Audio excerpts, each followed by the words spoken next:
Welcome to Postcards to the Universe with Melisa Caprio. Do you believe in magic? What if you were told that all you had to do was get a little creative and work a magic spell to bring anything you can imagine into your life? Here on Postcards to the Universe, we will share manifesting, tips, postcards, creativity, abundance, and prosperity. Here is your host, Melisa Caprio. Hello and welcome to Postcards to the Universe with Melisa, creating the life you crave. How is everyone doing? I hope you guys are doing well. I have a wonderful guest today. I have Don Miguel Ruiz Jr. on my show, a best-selling author. He's a Nagual, a Toltec Master of Transformation. It's been a family affair on my show. It was wonderful interviewing his father in April and his brother last week, and I'm very excited to speak with him today, and he's going to join me in just a few minutes. Each week, for those of you who do listen to my show on a regular basis know, I share a Magic Monday message. It's an image of a manifesting postcard or photograph that I take with an affirmation that I like to focus on for that week. I post them on Mondays, hence Magic Monday message, and this week's affirmation is I spread joy. And let me tell you, this week has not been joyful. If you were listening to my show last week when I had Don Jose Ruiz on, my guest brother, my sister, it must be sibling energy or something, my sister was rushed to the hospital that day. Well, here we are a week later, and she is still in the ICU. She is stable but critical. She had a choking accident last week, and my sister is special needs. Her vitals look good, so please continue to pray for her and my family. This week's affirmation, I spread joy, has been a challenge, as you can imagine. The scared and angry side of me doesn't want to spread joy. I want to yell at the unfairness of it all. Our whole lives with my sister Tony has been a challenge and a struggle. And nothing with her has ever been easy, and we have been many times in crisis mode with her. And she's so innocent and sweet, and no, it's not fair what is happening. I could easily lash out at others. I could take my pain out on them, but I'm being very conscious not to do that. It's not anyone else's fault what happened, and to take it out on strangers or loved ones isn't fair to them, and sometimes it takes a real conscious effort to be aware of how we're showing up in the world. So this week, I'm focusing on the affirmation, I spread joy, and I am doing my best right now, as I know we all are all the time. And if you want to see what I'm talking about in my Magic Monday message postcards with their affirmations, please go to my website. I share them each week or on any of my social media platforms. I'm always posting them. I love making them. I have so much fun doing it. And if you're interested in doing some inner work exercises and reading people's incredible journeys of transformation, inspiration, and manifesting, please check out my book, Postcards to the Universe, Harness the Universe's Power and Manifest Your Dreams, which you can find on your favorite bookstore, online, of course, or go to the bookstore, right? I miss going to bookstores. Next week, I have returning guest, Reverend Gregory Passman, a psychic trance channel on. Gregory channels over 40 light beings, including archangels, as well as master teachers, and he's going to be live channeling on the show. It's always a treat when Gregory joins me. I love it, so you don't want to miss it. But to get to my amazing guest today, I'm so excited to speak with him. Don Miguel Ruiz Jr. is a Nagual, I hope I pronounced that correctly, a Toltec Master, a Toltec Master of Transformation. He's a direct descendant of the Toltecs of the Eagle Knight lineage and is the son of Don Miguel Ruiz. By combining the wisdom of his family's traditions with the knowledge gained from his own personal journey, he now helps others realize their own path to personal freedom.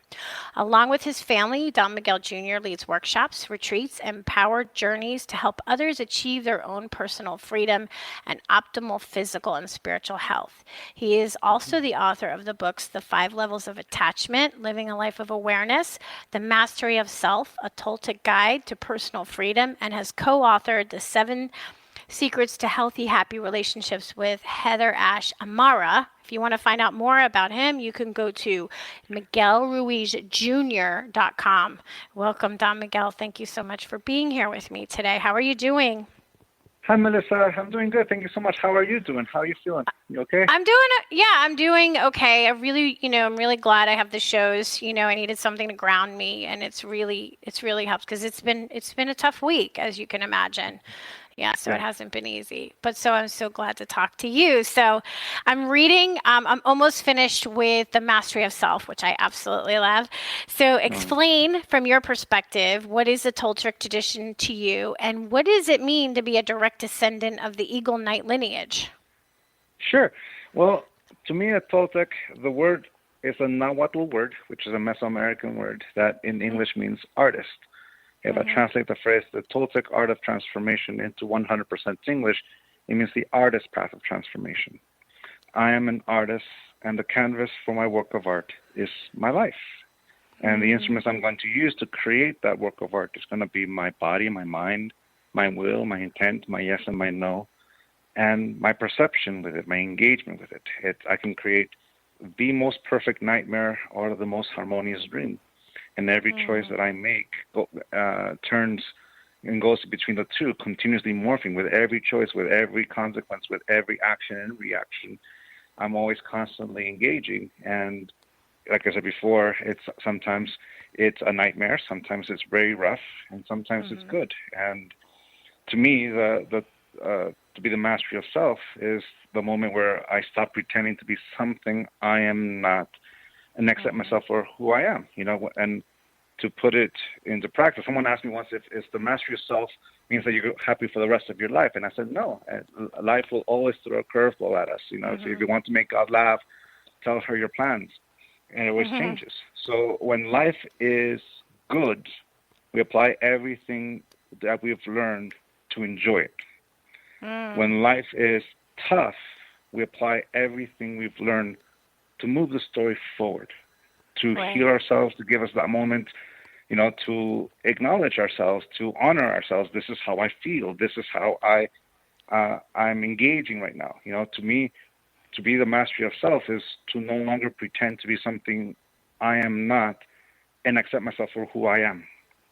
In regards Mm. to the eagle lineage, it's my great great grandfather Don Ezequiel Macias who said it, and Mm-hmm. it represents that warrior within us that engages our own journey within ourselves to let go of conditional love and our conditioned and domesticated point of views, of letting go of domestication of conditional love and healing our wounds that we caused or cause from that. Mm-hmm. So it's Don Ezequiel Macias was born in the 1820s in Mexico.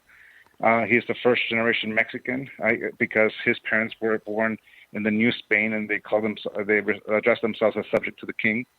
Mm-hmm. His son Don Leonardo was born in 1882, 83, and he rebelled against the tradition in his own unique way. Don Ezequiel was the classical shaman, with a big hat and the trickster, that image. Mm-hmm. Don Leonardo, his son, was a soldier and a musician. So he incorporated discipline and music, and he taught the Toltec tradition through music. His Mm. daughter, Madre Sarita, who was born in 1910, she practiced the Toltec tradition through healing, faith healing. She also Mm. rebelled against the tradition, but she had a moment in her life that after having some illness and she had healing, she was so grateful for that healing that she decided to give with generosity and help heal others in her Okay. journey. And it is she who decided to share the tradition outside the family and share with the whole community. So you can say that she is the one whose footsteps I'm following, not my dad's. It's her. Mm. And she opened up a little temple in San Diego, California, where she taught to the whole community, and she was inducted into the San Diego Women's Hall of Fame in 2007 for the work she did and maintaining that tradition alive. Her Wow. son, Don Miguel Ruiz, who is the 13th Mm. child, was Mm. born in 1952, and he also rebelled against the tradition. He became uh, a, a medical doctor and Mm-hmm. Western medicine. He had a moment where he couldn't explain it, so he went back to the tradition and let go of being a doctor and taught this tradition. He continued what my grandmother had decided to do, where she taught to the community in San Diego, but my father continued to branch out outside of it. He let he decided to clean up the tradition and let go of the superstition that surrounded it and Mm-hmm. put it into words that he called common sense. And that's where the four agreements comes in. It's a book Yeah. written from a common sense point of view, from my dad's point of view, obviously, of course, to him, common sense to him, and it's a way that he let go of that superstition and put it in a word that we can all understand. And that's where my brother and I come in. Our apprenticeship came during that time where my father was processing this tradition. So each generation taught the tradition in their own unique way. Like, to paraphrase my grandmother, Sarita, if you practice the tradition the way I or your father practiced it, you're killing the tradition. You're just repeating it. Put the lessons into life, and life will teach you through the consequences of applying those lessons. And that's why it's unique to all of us. None of us were a carbon copy of one another. Every single one through that generation did it in their own unique way. And I would say, I don't seek his parents' names, but I don't know it. So you can say that's as far as I know. And like my brother likes to say, I was born in 1975. Anything before that, it's a story that I don't know happened or not. Right. Well, I love that you said that you use your life as art, and that's something that I am doing as I've gotten older. Because I've always been an artist. I studied as an artist, traditional artist. Photography is my favorite kind of art, expressing myself. But as I've gotten older, and I've started writing and the radio show and the people that I'm meeting, I'm realizing it's my life that is becoming my art, not just my photography, which feeds me. My creative side is which feeds my soul and makes me happy and brings me joy.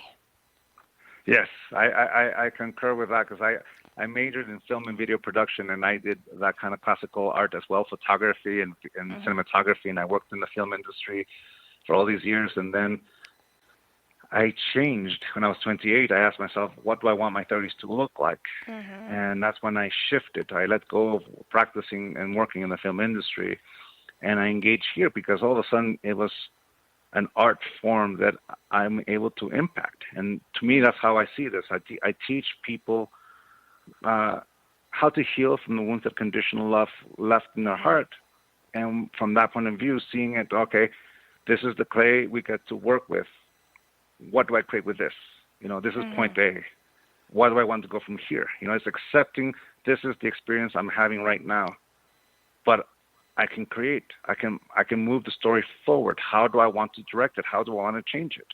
At that point, it's not about blame or this happened here, this happened there, this is the circumstance. No, this is what I have to work with. What can I create with this? With my son and my daughter, I have two kids. My son has autism, and he's 16 years old, and we're approaching, the transition age into adulthood, and we're going through the last stages of puberty, which brings the challenges all unto itself.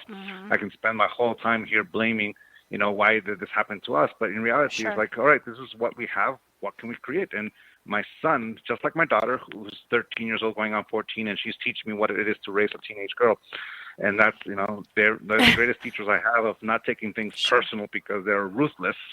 Yes, I know. I know they are. Especially those preteens, boy. They're ruthless, those preteens. Exactly. But that's the thing. It's like, this is how can I engage them? And I can't help it. They're constantly putting a mirror onto me. With my son's journey through autism and attention deficit disorder and anxiety and Tourette's, all these stuff. It's him who's going through the journey, and my job is to help him get through that, to teach them how to use the tools. It's up to him whether he sees those things as this parasite or an ally. It's up to him. But it is the thing that teaches me not only compassion and unconditional love, but it is this journey that it's this constant choice. What do I want to do with this? What do I want to create with this? It's tough. It's not easy. It's not easy. Especially when everything shifts in a blink of an eye. But it's a moment to learn and see. All right, how can I best help him and serve him and give him the space for him to learn how to live his life? As a parent, we have no idea what we're doing. We're doing it the best we've got. We've been playing it by ear, because as soon as they turn one and they turn two, everything we learned about being a parent of a 1-year-old goes out the window. We have to relearn how to be a parent to a 2-year-old. Then they turn 4. Well, it almost seems like with every birthday, we have to relearn how to be a parent, which means the work of art that we spend our time creating gets erased because the person we're erasing has changed, and now we have to adapt again and again and again. So you can say it's like we're recreating this work of art, and we can allow it to become a nightmare, or we can find that work that allows us to find the healing. And ultimately, we can't give what we do not have, which means that how I raise them is how I take care of myself. And realizing that the best way to be at service is to first to take care of this body, because if this body is tired and full of anxiety, then I'm no help to anyone. I'm just adding fuel to the fire.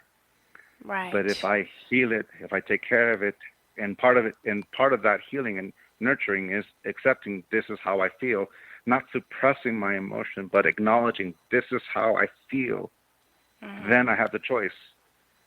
What do I want to do with this emotion? How do I want to let it out? How do I want it to be manifested in my relationship with my son, with my daughter, with my wife, with myself? And that's where the work of art comes in. I can create the most perfect nightmare and just continue on to that, or I can change it. And there it is. So we're always playing it by ear. I love that. And we're really going to get into the mastery of the self. And before we're going to take our break here in just a second, but I wanted to say, I have a special needs sister, very close with my family, like you are with your family. And then when my nephew was born and we realized he was on the spectrum, we're like, really? Why is this happening? And somebody said to us as a family, he said, why is this happening? And they said, well, who better for it to happen to? This family, for this child to come through, and it changed, it shifted everything. So it's the same. Who better for this than you, than you, for your son, for you, right, and your family, exactly. Yeah. Okay, so let's take our first break right now, and then we'll come back in 2 minutes, and we'll get into the mastery of the self. Stay tuned. Thank you.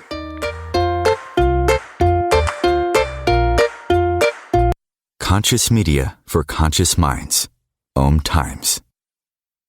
Host your show on IOM-FM, the radio network of OMTimes Media, one of the more recognized brand names in the conscious community, and is backed by the extensive marketing reach of OMTimes. Hosting a show on IOM-FM immediately connects you with our extensive dedicated community.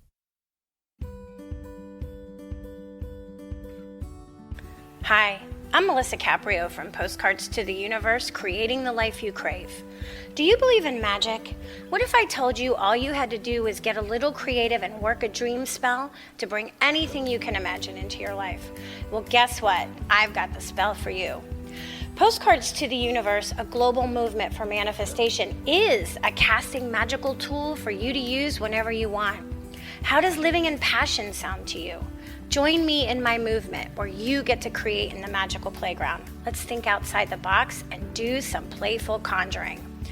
By casting out our desires with a manifesting postcard, we explore our hearts and allow the alchemy of our dreams to appear.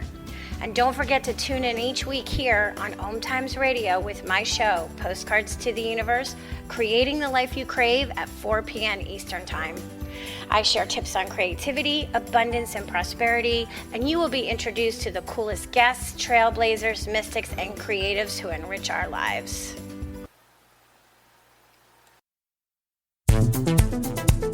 My name is Victor Furman. Some call me The Voice.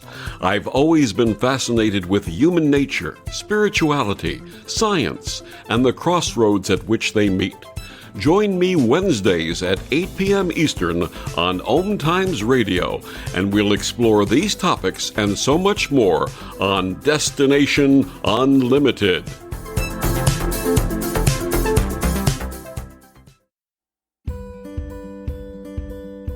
The rainbow is God's promise of hope for you and me. And though the clouds hang heavy and the sun we cannot see, we know above the dark clouds that fill the stormy sky, hope's rainbow will come shining through when the clouds have drifted by. Teresa Caprio is the president and founder of Rainbow Guardian Inc., a nonprofit 501c3 serving the intellectually challenged/developmentally disabled, including autism.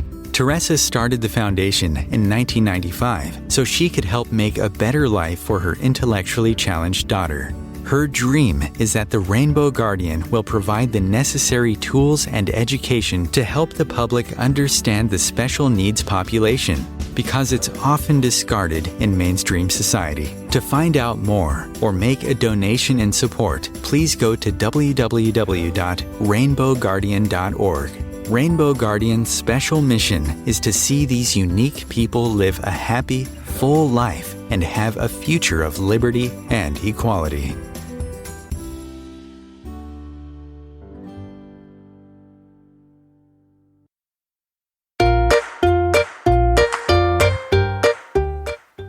Welcome back. I have best-selling author Don Miguel Ruiz Jr. on my show, and I'm reading your book right now, The Mastery of Self, loving it.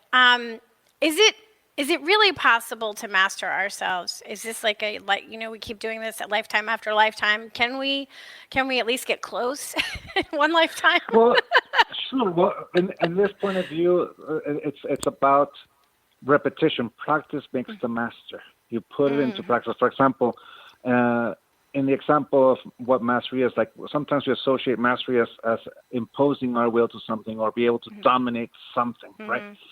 The way I'm postulating or presenting mastery in this form is practice. For example, in 2012, 2013, after I recovered from an injury where I twisted both my ankles and I had to relearn how to walk, my friend and I went for a run, and I could barely run 2 miles, but I wanted to run, and I enjoyed it. So what I did was I created a playlist where I would walk one song, run one song, walk one song, run one song, and that's how I did a cycle for an hour or so. So when I first started, I could barely run 2 miles. So I started this little path of the cycle of walk, run, walk one, and then little by little I was able to walk one song, run 2 songs, walk one song, run 2. Then it became 3, 4, 5, and then I was able to run the whole hour. So since that afternoon when I went for a 2-mile run that I could barely, I can't even say I ran 2 miles. I walked a lot of it. Since then, in 2021, I've ran 6 full marathons and ran 25 half marathons. Oh, wow. And I'm training for my next one. So in this case, I've mastered my running skills in the sense that now I run, and I don't even listen to music. At one point, I stopped taking my iPhone, my headphones with me because I didn't like the feeling of the pain of after an hour and a half. And I was training for my first marathon, and I didn't want to run with holding a bottle of water and my headphone on my hand, because that's what happens when after my ears hurt. I'm carrying it all. So I stopped running with that playlist, and it was like going from automatic to a driving stick. All of a sudden my body is dictating the pace, and I became a master of the pace of my own body as opposed to letting the music dictate the pace that I was running in. My body ran at its own pace, and I listened to my body. And I ran those 6 marathons without any music. In fact, I haven't run with music in years. Wow. So you can say little by little, with the more practice we put to something, we get better and better. And I still remember on the first time that I was able to run 5 miles, because for me at that point, I've never run 5 miles. Like 3 miles was a lot. 5. Yeah. So I remember that day where I crossed that threshold, and I proved my self-doubt wrong. I can. I crossed a threshold that my mind said I couldn't cross, and I crossed it, and it felt great. And the best question in my life came in, what else can I do? And the best answer, anything, because now I know how to do it. It was the willingness to start. You can almost say, in order to master anything, it is the willingness to start. If I quote Dave Grohl from the Foo Fighters, don't be afraid to I'm not sure if I can say this on the radio, but to be terrible. You can say it. You can say it. You can say it. You can say it. Okay. Yeah, I know. Don't be afraid to suck. Right. It's start somewhere. Start it. somewhere. And practice little by little. You get better and better and better to you become great. The greatest teachers of this is the Beatles. They started out just covering songs, and little by little, they just got better and better and better to the point where they started writing songs. And I just saw an interview where Paul McCartney says the reason why they started writing their own songs is because they didn't want to play the songs that other bands were playing. If they want to be unique, they had to come up with songs that the other bands weren't playing, and that's what forced them to write their own songs, and they got really good.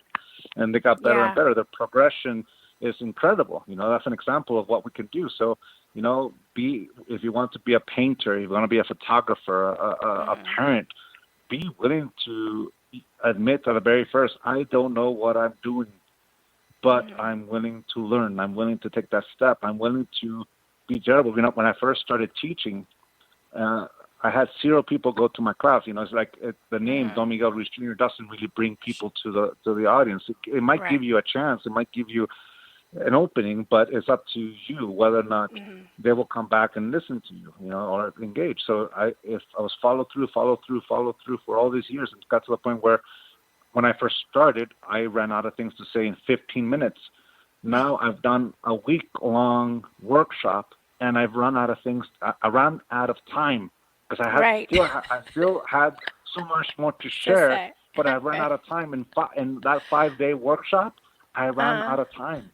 Wow. I still had more to cover. Yeah. So you can say from that point of view, I'm the mastery of self is being able to develop that discipline or to follow through. It's like a teacher once shared this with me. The key to enlightenment is effort. That's it. That's what she said. The key to enlightenment is effort. Effort putting in the effort. is using effort is using the energy that animates this body, that animates this mind to manifest something. That's what effort is. It's putting one foot forward. Discipline is remembering to apply that effort every day. That's it. That's all. Forget about the drill sergeant in your head. It's remembering to apply that effort every day. That's it. And success is simply following through. So from this point, like I use the analogy of running. It's like if I want to domesticate myself with running, then I'll say, in order to be a runner, I have to qualify for Boston. And only till then will I call myself a runner. Until then, I'm just a jogger. And I know people in the running community that, they diss each other by calling each other joggers. I'm just a jogger. Well, I can domesticate myself, and I say, I'm only going to be motivated. I'm only going to be a runner once I qualify for Boston. And the day you do, now you up the challenge. Now I have to really do a great performance, and I have to beat my qualifying time, and do my very best, because it's really hard to accept yourself when you achieve things, because I'm so used to, that's the thing about domestication. My future, my success, my love is always if I'm chasing the elusive carrot. And if I ever do catch it, then I have to quickly get rid of it, because then I'll lose my motivator. And how am I going to find this? We don't accept ourselves. So we just keep upping it up. I'm glad you said that about domestication, because you talk about domestication. And what do you mean when you say we adopt the ideals of the planet and become domesticated, and that we also self-domesticate? Like, what does that mean? Because people may be hearing you going, what does he mean domesticate? So I'll let you explain it. Sure. Well, the main problem that the Four Agreements and our whole tradition, every single book deals with, is domestication, a system of reward and punishment by which we model the behavior of an individual, where if we live up to the expectation, we're worthy of a reward. And if we don't live up to the expectation, we're worthy of the punishment. And since we are emotional beings who experience the full spectrum of our emotions, that reward feels like acceptance, which feels like love. And the punishment feels like rejection and the lack thereof of love, is the way I learned to love myself conditionally. I love myself if I live up to an expectation. For example, hello, my name is Don Miguel Ruiz Jr. I don't take things personal. I don't make assumptions. I always do my best. I forgot the fourth agreement. Oh, no, how can I call myself Don Miguel Ruiz Jr. if I don't know the fourth agreements? And there's that diatribe of judgment, punishing myself for not living up to that image of perfection. Now, mind you, perfection is something that is completely free of any flaw. And I'll Right. corrupt that and say, in order to be worthy of love, I have to be perfect. So in this case, I'm using the 4 agreements as an instrument of domestication, where I can only be worthy of calling myself Don Miguel Ruiz Jr. if I constantly live up to the 4 agreements. And in this case, I forgot, oh no, how can I call myself Don Miguel Ruiz Jr.? And there's the diatribe of punishment, of judgment, which I reject myself.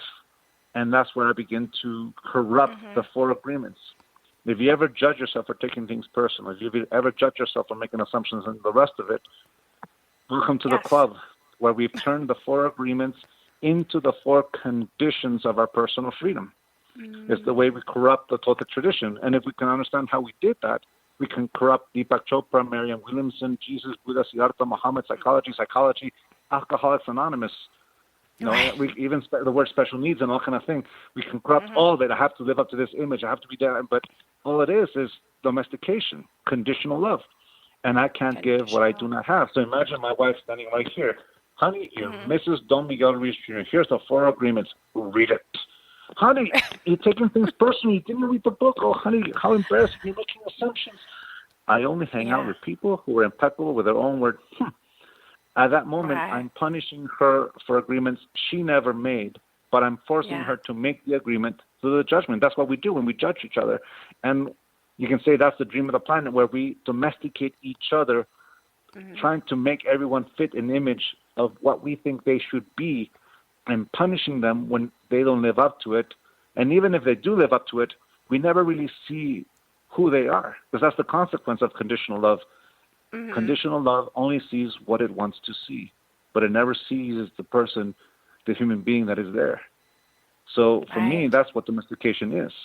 So to be the master yourself is the moment where I practice letting go of that domestication, of no longer corrupting, of no longer using the 4 agreements as the 4 conditions. It's like saying, to be worthy of love, I have to be 27 years old, weigh 170 pounds, and have hair like my brother Jose.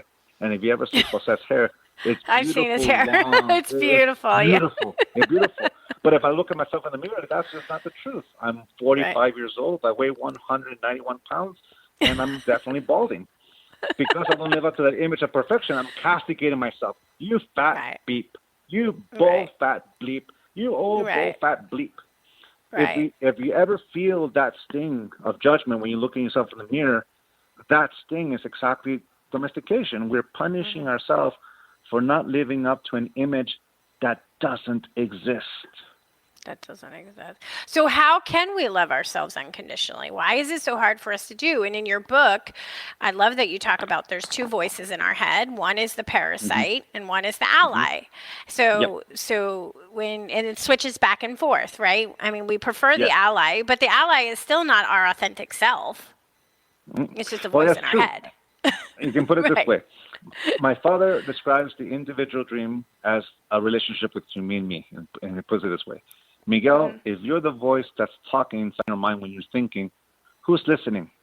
I answered, I am listening. Oh, really? You're the one listening? And who's talking inside your own mind when you're thinking? And I said, I am. And there it is. You can say it's a relationship between my mind and my heart, or left hemisphere, right hemisphere. Whatever it is, it's that internal dialogue. The main function of the mind is to dream, which is to perceive and to project. And at the root of every belief I have in my belief system, there's a yes that gives it power. There's nothing in my mind that I said no to because I'm not giving it power. So my mind becomes the parasite when my mind continues to believe all the conditioning, all the domesticated beliefs. I used in the book, I used the example of my grandma getting me to eat the soup by saying, it's a sin to waste food. Right. And at that moment, I subjugated my will and says, yes, Grandma, I'll eat the soup. And before I was saying, no, I don't want the soup. And at first she wanted to nurture me, of course. That was her intention. But I said no enough times that at one point it stopped being about nutrition and it started being about control. She wanted that yes. So she crossed that line of respect and ever so innocently said, it's a sin to waste food. Right. And as a Mexican Catholic boy and I was growing up like that, that was a big thing. So I didn't want to look like a sinner in front of my grandmother's eyes, especially or selfish kid. So I said yes. So ever so innocently, she got me to change that no into a yes. I subjugated my will. But you have to be careful what you tell an 8-year-old, because fast forward 30-somewhat years later, and I'm at a Mexican restaurant, and they give me a plate this big of food. And at least they call it Mexican food. And halfway through of eating it, my body tells me the truth. I'm full. I'm full, yes. But consciously or subconsciously, I hear, it's a sin to waste food. To waste food, right. And consciously or subconsciously, I say, yes, Grandma. And I continue to eat, and I finish the whole plate. And I'm so full, you're going to have to roll me out. But in that moment of clarity where my body told me the truth, that I'm full, that I'm nurtured, there was a belief, conscious or subconscious, that overruled my will. And I subjugated myself, and I went against myself. Right. And now I'm suffering, I'm not getting good, and whatever health consequences come from overeating, that's what I'm experiencing. And here's the thing, my grandmother is nowhere around. In fact, my grandmother passed away 13 years ago. We humans are the only... I know. Sorry. I love it. Go ahead. Don't say it. We humans are the only beings that are able to self-domesticate as far as we know. You know, because my grandmother only said that to me once when I was 8 years old. But I've been repeating it to myself in her voice for 30-somewhat years, which means my mind has reaffirmed and continued to believe that condition. And it's subconscious only because I've done it so many times, it becomes automatic. I no longer have to think about it. I subjugate myself automatically. And that's when the mind is the parasite. The ally is when I do the work.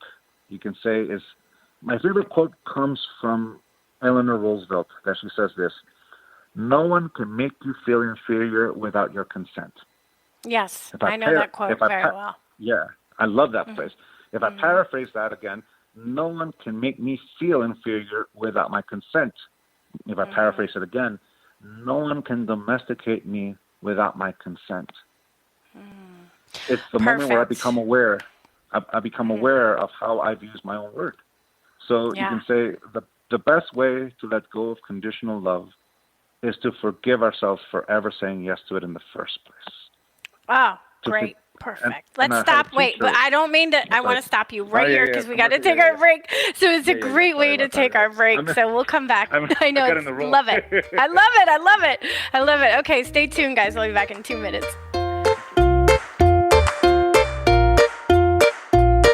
The Real Conscious Connection. OMTimes Radio. IOM FM. OMTimes Magazine is one of the leading online content providers of positivity, wellness, and personal empowerment. A philanthropic organization, their net proceeds are funneled to support worldwide charity initiatives via Humanity Healing International. Through their commitment to creating community and providing conscious content, they aspire to uplift humanity on a global scale. OMTimes, co-creating a more conscious lifestyle. Imagine yourself being transported to India, to the banks of the Ganga and an ashram in Rishikesh. Visualize that you are welcome to satsang with an American sannyasi who shares the wisdom of her guru. Your visualization has manifested. Join Sattvi Bhagawati Saraswati for inspiration and transformation every Thursday at 11 a.m. Eastern on OMTimes Radio.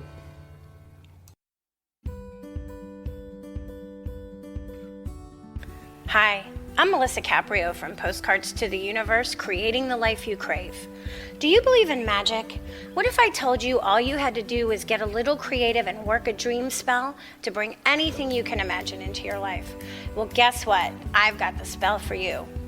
Postcards to the Universe, a global movement for manifestation, is a casting magical tool for you to use whenever you want. How does living in passion sound to you? Join me in my movement where you get to create in the magical playground. Let's think outside the box and do some playful conjuring. By casting out our desires with a manifesting postcard, we explore our hearts and allow the alchemy of our dreams to appear. And don't forget to tune in each week here on OMTimes Radio with my show, Postcards to the Universe, Creating the Life You Crave at 4 p.m. Eastern Time. I share tips on creativity, abundance, and prosperity, and you will be introduced to the coolest guests, trailblazers, mystics, and creatives who enrich our lives. Coping-19, brought to you by CDC and the Ad Council. If you're feeling increasingly lonely right now, you're not alone. It's totally normal. Even though we may not be able to get together in person, connecting virtually with friends and family still gives you a chance to interact with people and may help raise your spirits. Join a virtual book club, set up group text chats, or online video coffee breaks with coworkers. Find more self-care and coping tips at coping-19.org. Welcome back. Okay, so Don Miguel, we were talking about the parasite before the break, and you were just getting ready to talk about that ally, the ally voice in our head. So you share a little about that. Sure. Well, as we talked before the break, the parasite is that mind that continues to domesticate us even after when our active domesticators in our life stopped. So our mind becomes the active domesticator in our life, and it does so by continuing to believe, to say yes to those conditions, to believe all that conditional love or conditioning that someone did. The work that we do, and not just in the Toltec tradition, but in many traditions, is to unlearn that, to embrace unconditional love. And like I was saying before, forgiveness, a teacher once taught me this lesson. Forgiveness is the moment you no longer wish the past was any different. You accept it and you let it go. Yes. To accept it simply means that I can't go back in the past and change that yes to a no or no to yes because life no longer exists in the past. I can't make a choice. It happened. That's accepting. To let it go, my brother Jose has this image of a scorpion that decides to no longer sting itself with its own stinger, to administer him or herself that emotional poison that it means for someone else. You imagine that scorpion stings itself. Every time he or she thinks of that moment, she stings itself. He stings himself over and over again. To let it go is the moment where I no longer hurt myself with the past. I no longer hurt myself with that emotional moment. I accept it. It happened. I'm going to move on with life. And I forgive. To me, that's the lesson. So the best way to let go of conditional love is to forgive ourselves for ever saying yes to it in the first place. To unlearn, to let go of that domestication. And you can say that's the work we do. For me, it's the moment where we no longer use the 4 conditions and we use the 4 agreements as an instrument of transformation. And it starts like this. Just like an alcoholic or drug addict that sees what they've created, and in that moment of clarity, they make a choice to continue the cycle or not. To continue the cycle is to get the hair of the dog and take another drink, and the hangover will go away. But in that moment, if you choose to go in a different direction, you can change your life forever. You see, a moment of clarity without any action is just a thought that passes in the wind. But a moment of clarity followed by action becomes a pivotal moment in our life. It's the moment where I chose to let go of that conditioning. I chose to let go of that domestication, and the best way to do it is forgive myself. Conditional love only sees what it wants to see. Unconditional love is the willingness to see the whole of life and who I am, for what I am, to see life as is. That's the difference between conditional and unconditional love. I love myself as I accept myself as a whole. This is me. There's a story that my brother Jose taught it for me first, and I heard the Cherokee version, so I'll use the Cherokee version.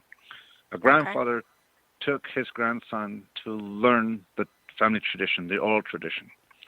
So they started a fire pit, and he tells the young grandson the stories.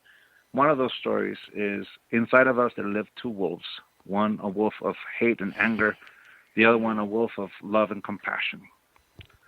The grandson sits there and thinks about it, and he says, "Grandfather, if I make them fight, which one will win?" He said, the one you feed.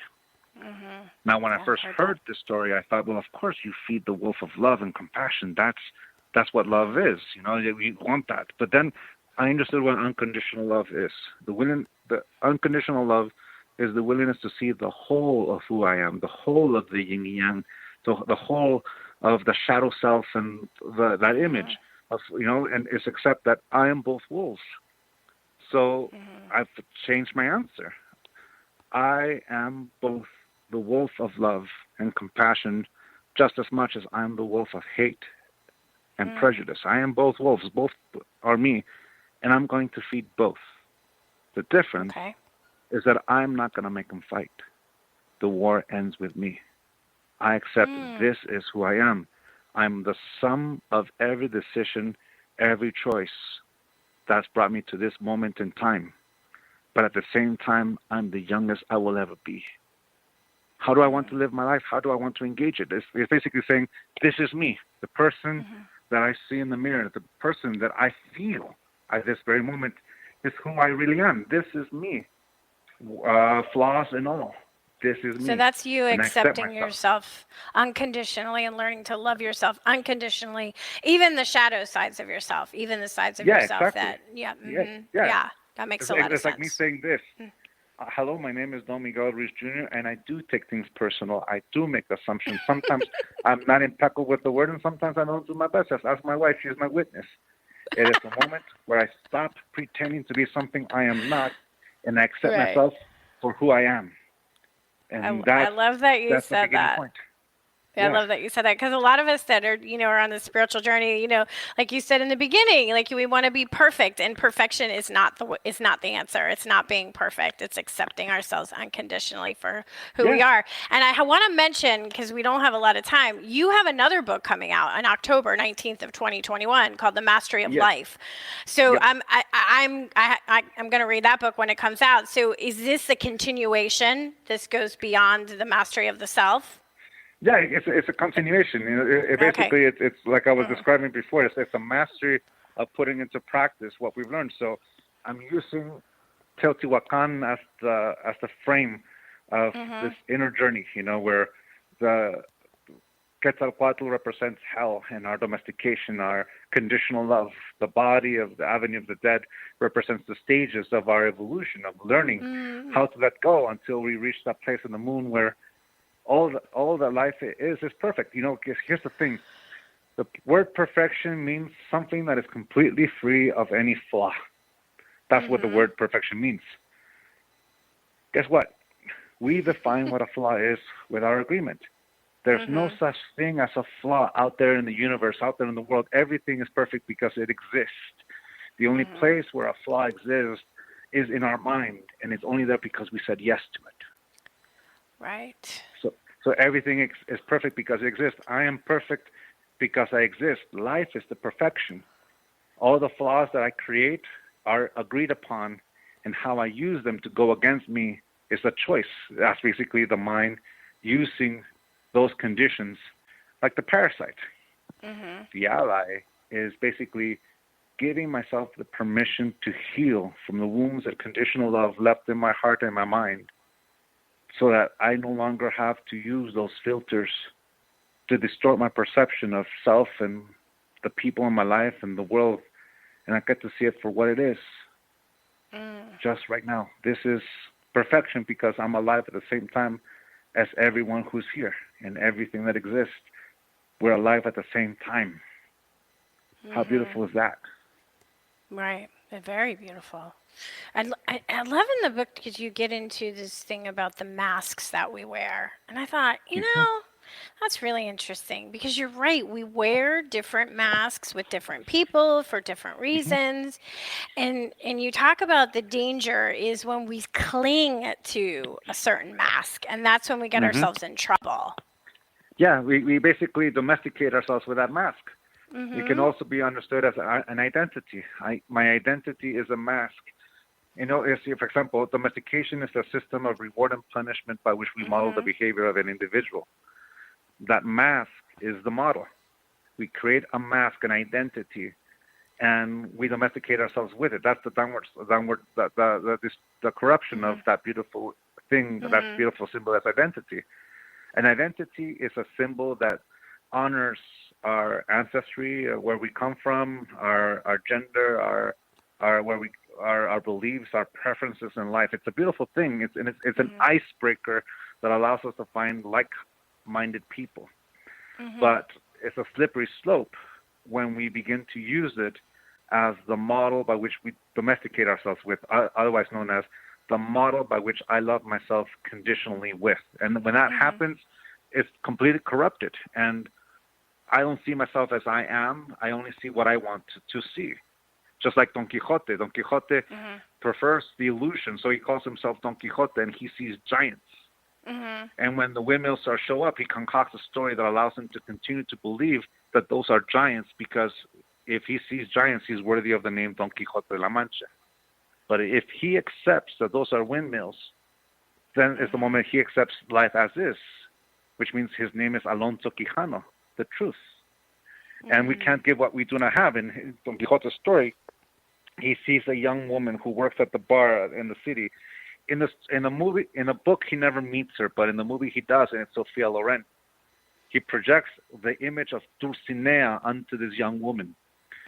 If she lives up to the image of Dulcinea, she's worthy of love. And if she doesn't live up to that image, she's worthy of the domestication to make you live up to that image of Sophia Loren Dulcinea. But here's the thing. Whether she lives up to that image or not, he never sees who she really is. In fact, her name is Alonza. I forgot her last name, but her first name is Alonza. I know that. So to be able to see life as is to take off the mask. I take off the mask by which I domesticate myself, and I get to know myself through the experience of being me. That's the equivalent. And we of need to taking be off the aware. We need to be aware that we wear masks. A lot of people, I don't believe, are aware that they're wearing that mask and they're leading with that mask. They're so attached to it. Yep. I agree with that. It's that's why there's different levels of attachment to that mask. You know, the attachment to knowledge. You know, at level 3, in the levels of attachment in my first book, level 1 the authentic self. Imagine a lotus flower that's completely open, called awareness. And I can engage and disengage in whichever direction I want to go. That's level 2, preference. And attachment is something healthy. What makes it unhealthy is that when the time comes to detach, to let go, we can't. And that's what makes an attachment unhealthy, when we can let go. So level 2, preference, I can engage a moment and detach. At level 3, identity, I engage a moment, and when the time comes to let go, I can't. Because who am I without this? And this is when I attach myself to my identity. At level 4, internalization, I begin to use that mask as the model by which I domesticate myself. And that flower is definitely closing. In fact, the petals are distorting everything I see, to the point where level 5, fanaticism, this is who I am. I don't see the authentic self. My mask gives me the rules by which I live my life, but most importantly, it tells me who to love and who to accept, who to reject, who to hurt. At that moment, I don't see a human being in front of me. I see the personification of an idea that I either agree with or disagree with. I lose sight of humanity, including my own. That's a wonderful way to describe it, to help you understand what's happening. And, you know, you said something in the book, and it resonated with me so much, because I have always kind of felt this when I ask myself the question, why do some things happen, like these terrible things that we hear and we see, right? And you tell the story of the shaman who calls himself Smoky Mirror, and you say that he intuitively understands that the human journey is a process of the divine becoming aware of itself. And that always rings so true to me. So why is there certain things happen in certain ways with certain things? Is it that we're all the divine becoming aware of ourselves? And sometimes everybody's journey is different, and we're all in different, I don't know, levels of the journey, right? Yeah, Some are highs. Right. So when we're seeing these horrible things, it just helps me understand it. I hope I'm coming across what I'm trying to say, but it really does help me understand what happens sometimes. No, and I understand it. That's exactly what I mean. It's like the analogy I have at the beginning of the book. Imagine being the only sober person in a place where in a party where everyone else is drunk. You know, we do our own journey, and we reach a moment of clarity where I know myself not through a symbol with an identity and a definition, but I know myself through the experience of being alive, of being me. You can say that's when I become aware of me. I do the inner journey. But here's the thing. I don't live isolated in a hill or a monastery or ashram. I live in a community. I'm a member of society. So imagine being in the party and being the only sober person in a party where everyone else is drunk. Imagine talking to two people. The person to the left has been nursing a drink for hours, which means they sip it here and there, and they're barely tipsy, just holding the drink. The person to the right is opening their fourth bottle of wine, and they've already blacked out, but somehow they're functioning, and you can't tell.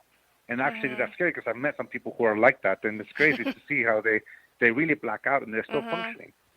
Imagine everyone in a party somewhere between these two people, and with every drink they take, their personality changes.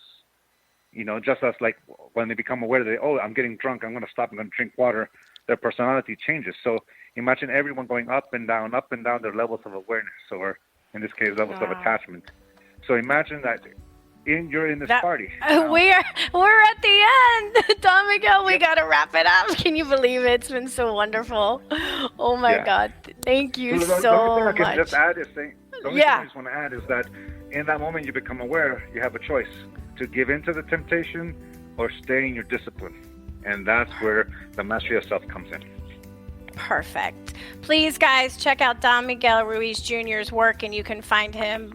Just Google him. You'll find him everywhere, and check out his new book in October. Thank you for listening to Postcards to the Universe with Melisa, creating the life you crave, and wishing everyone a wonderful week filled with joy, abundance, and love. Peace.